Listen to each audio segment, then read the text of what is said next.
오늘도 더운 날씨 또 미국 교회와 함께 친교를 먼저 하느라고 일찍 들어오시고 또 음식 준비하시느라고 고생하시고 또 보통 대로 하던 대로 스케줄이 이렇게 좀 맞질 않으니까 저도 좀 생소하고 그런데 하여튼 모든 것을 다 지낼 수 있도록 같이 해주시고 힘써주심을 진실로 감사드리고 이 예배를 통해서 또한 이렇게 헌신하고 또 수고하는 우리의 그 모든 것이 하나님께서 기뻐 받으시는 그러한 우리의 헌신이 되기를 다시 한번 주님의 이름으로 기도합니다. 목사님 기도하실 때 하신 것처럼 정말 우리가 오늘날 참 힘들고 어려운 세상을 살아갑니다. 모두를 말할 때 다 옛날이 좋았다, 그때가 좋았다, 그런 말을 할 정도로 요즘 살아가는 우리의 생활이 만만치가 않습니다. 특별히 우리나라나 또 미국이나 청년 실업이 굉장히 심각하다고 합니다. 대학을 나와서도 취직하지 못하는, 또 대학을 4년을 다니다가 졸업반이 되어서 졸업하기가 두려워질 정도로 청년들이 직장을 구하지 못해서 많은 어려움들이 있고, 또 퇴직이라고 하는 것, 한국에서는 명퇴라고 그랬죠.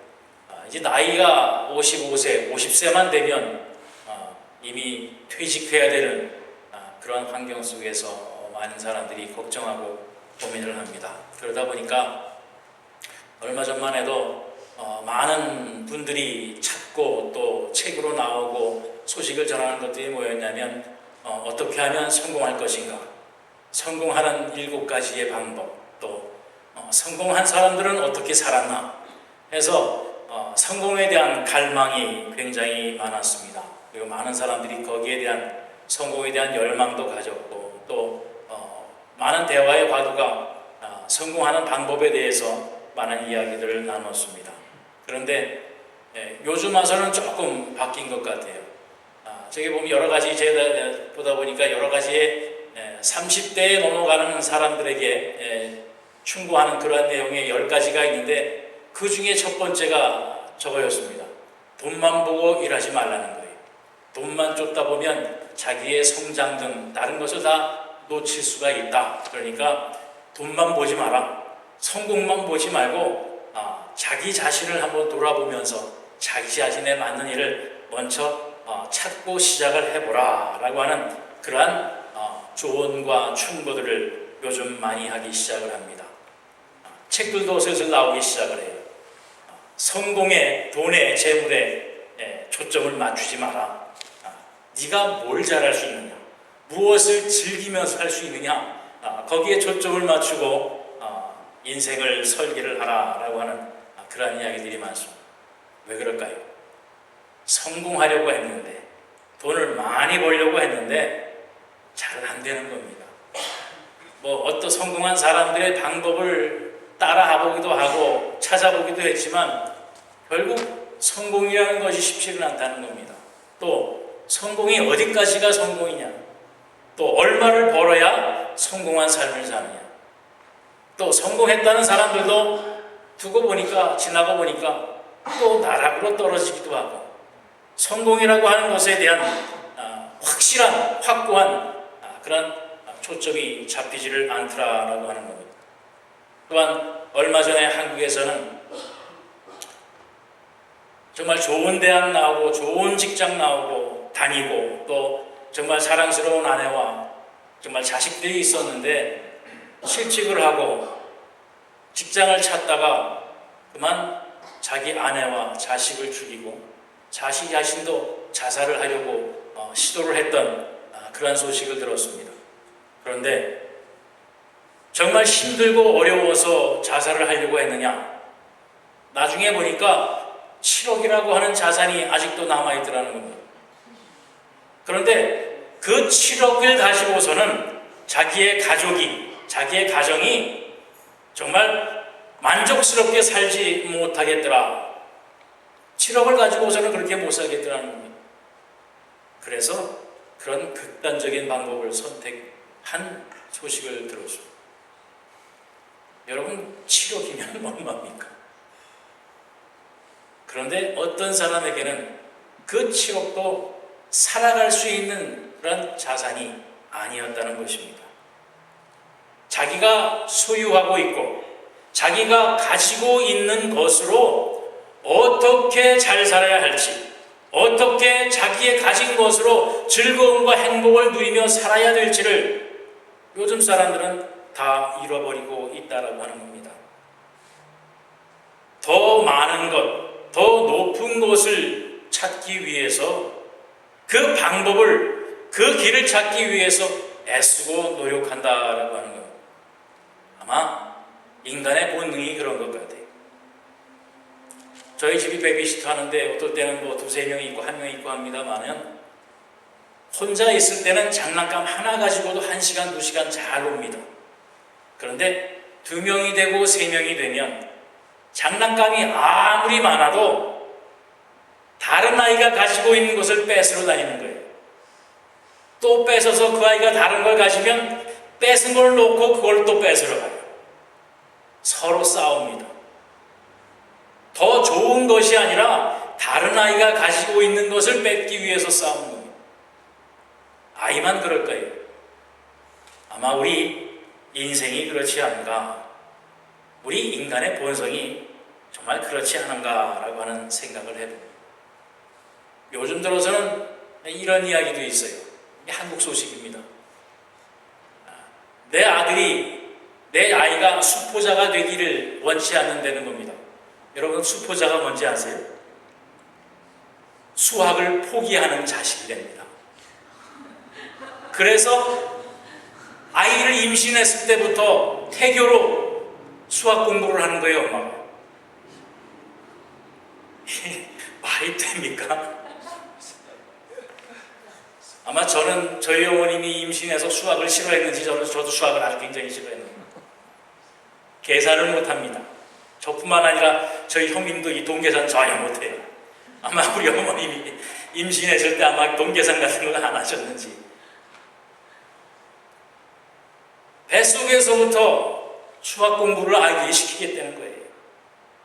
무엇 때문에? 수학을 잘해야, 똑똑한 아이로 태어나야 성공하겠다는 거죠. 여기까지 가고 있다는 겁니다. 성경의 비결이라고 하는 7가지의 비결이라고 하는 책에 보니까 제일 첫 번째를 뭐냐고 하면 자기의 주도성을 가지려는 거예요. 그게 뭐냐면 다른 주변이나 다른 어떤 사람의 말을 듣는 것도 좋지만 자기 가치관에 대한, 자기 존재의 가치에 대한 분명한 자신을 성찰을 하고 자기 스스로 개척하고 자기 스스로 계획을 하고 자기 스스로 도달하려고, 그러니까 자신에게 맞는 길을 자기 스스로라 선택하고 그 길을 가라라고 하는 겁니다. 결국은 인본주의 사상이 뿌리가 박혀 있는 거지. 내가 누군가, 내 힘을 의지하고 내 능력대로 내 가는 길에 정진을 하라라고 하는 겁니다. 그런데 여러분, 인생에 죄가 왜 왔습니까? 우리 인생이, 우리의 삶이 이처럼 힘들고 어려운 이유가 어디에 있습니까? 죄가 무엇으로부터 시작했는지 아시지요?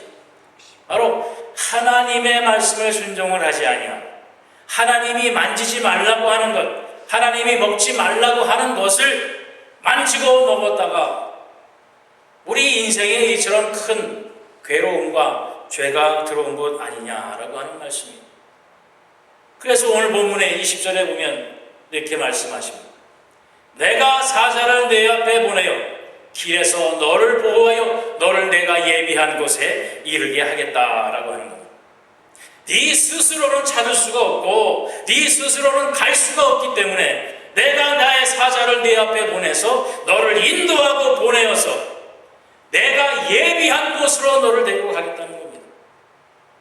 여기에는 내 스스로, 내 힘으로, 내 능력으로 할 수 있는 것은 없습니다. 만약에 내 힘으로, 내 능력으로, 내 스스로 하면 결국은 선악과 땀 흘릴밖에 할 수가 없는 것이 우리의 인생이기 때문이라고 하는 말씀이에요. 그래서 하나님은 우리에 앞서서 하나님의 사자를, 천사를 보내주시겠다라고 하는 말씀을 하십니다. 시편 139편 7절로 10절에도 보면 내가 주의 영을 떠나 어디로 가며 주의 앞에서 어디로 피하리까? 내가 하늘에 올라갈지라도 거기 계시며 수월의 내 자리를 펼지라도 거기 계시니이다. 내가 새벽 날개를 치며 바다 끝에 가서 거주할지라도 거기서도 주의 손이 나를 인도하시며 주의 오른손이 나를 붙드시리. 하나님의 백성에게는 바로 하나님의 인도하심과 함께하심과 우리를 보호하심이 늘 함께하고 계시다고 하는 말씀입니다. 신약을 통해서는 예수님께서 이렇게 말씀하여 주십니다. 그러나 진리의 성령이 오시면 그가 너희를 모든 진리 가운데 인도하시니 그가 스스로 말하지 않고 오직 들은 것을 말하며 장래일을 너희에게 알게 하시리라. 너희를 혼자 놔두지 아니하고 혼자 가게 하지 아니하고 진리의 성령이 함께하여 주셔서 우리를 진리 가운데 인도하신다는 겁니다. 우리가 나아갈 길, 가야 할 길을 가르쳐 주시고 붙잡고 인도해 주신다라고 하는 바로 그 말씀입니다. 그 길이 어떤 길이 아시잖아요. 우리가 혼자 가고 내 마음대로 내 뜻대로 가면 우리는 내 방향 가고자 하는 대로 가다가 결국은 실패하고 좌절할 수밖에 없는 인생입니다. 여러분 이분의 얼굴을 아시는 분은 아마 별로 없을 거예요. 저분은 한국 전쟁 때에 동란에 피해를 입어서 실명을 했던 분입니다. 고아원에 있던 분을 미국 군인이 이제 저분을 택해서 미국의 인디애나 대학에 보냈고 공부하게 했고 또 저분이 오스트리아로 가서 성악 공부까지도 다 하셨던 분입니다. 결국 그분이 이제 빌리 그레이엄이라고 하는 목사를 만나서 그분과 함께 여러 각지를 다니면서 찬양 사역을 하고 했던 킴 윅스라고 하는 한국 분입니다.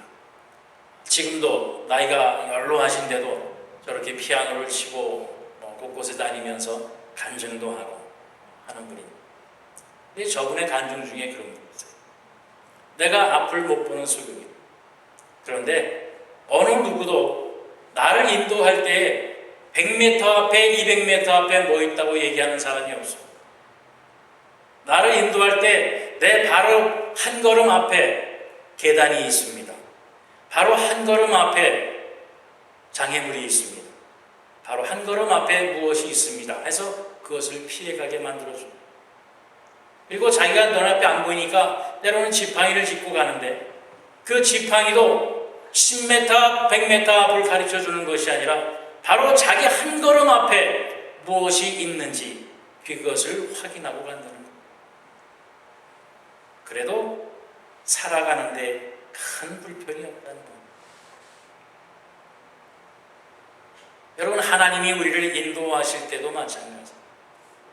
우리의 장래의 일을 가르쳐주신다고 해서 1년 후의 일, 10년 후의 일, 내가 무엇이 될 것이고 시집을 어떻게 잘 갈 것이고 무슨 직장을 얻을 것이고 그런 것을 가르쳐주는 것이 아니라 하루의 삶을 하나님께서 안전하고 예비하신 길로 인도해 주신다는 겁니다.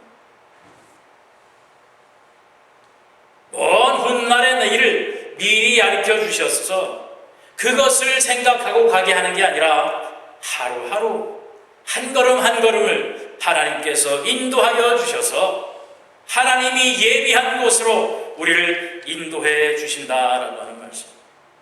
당연히 우리가 가다 보면 돌뿌리도 있고 자갈빛도 있고 가시밭길도 있고 광야도 있고 사막도 만나게 됩니다. 그렇다고 해서 그것을 두려워서 우리가 가지 않고 그 자리에 가만히 서 있을 수는 없습니다. 광야길이라고 할지라도 돌뿌리가 있다고 할지라도 우리는 그것을 향해서 가야 됩니다.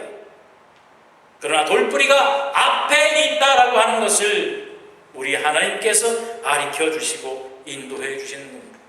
오늘 본문 23절에 보면 내 사자가 내 앞서가서 너를 아모리 사람과 헷 사람과 브리스 사람과 가나안 사람과 히위 사람과 여부스 사람에게로 인도하고 나는 그들을 끊을 것이다. 이스라엘 민족이 가나안 땅으로 들어갈 때에 그 땅에 이미 있던 이방 족속을 만나게 해준다는 겁니다. 얼마나 두려운 일입니까? 맨 처음에 그 가나안 땅에 도착을 했다가 정탐꾼들이 40일 동안을 보더니 그만 무서워서 그 가나안 땅에 있는 족속들이 두려워서 우리를 죽이려고 하느냐 하나님을 원망했던 자들입니다. 이제 하나님이 그들을 다시 만나게 한다는 겁니다.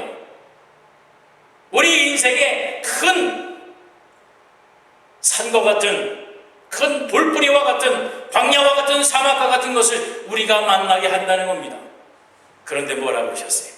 그것을 내가 끊어버릴 것이라. 그것들을 아무것도 아닌 것으로 내가 만들어 버릴 것이라 라고 하는 겁니다.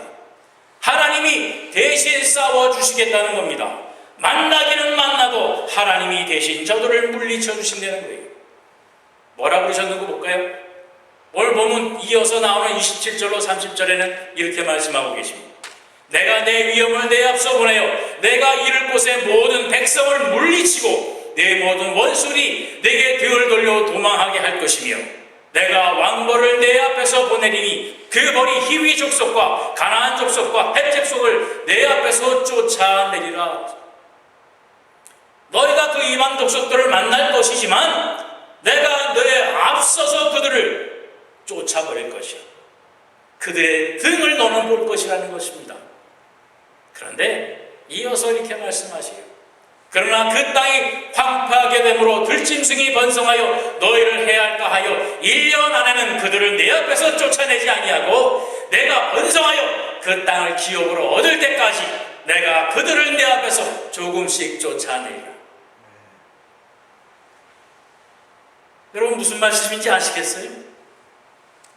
하나님께서 한꺼번에 그냥 막 물리쳐서 우리 인생의 어려움, 고통, 두려움 하나도 없이 깨끗하게 청소해주면 얼마나 좋습니까? 그러면 우리는 그냥 룰룰랄라 어깨 동무하고 노래 부르면서 편하게 가면 얼마나 좋겠어요?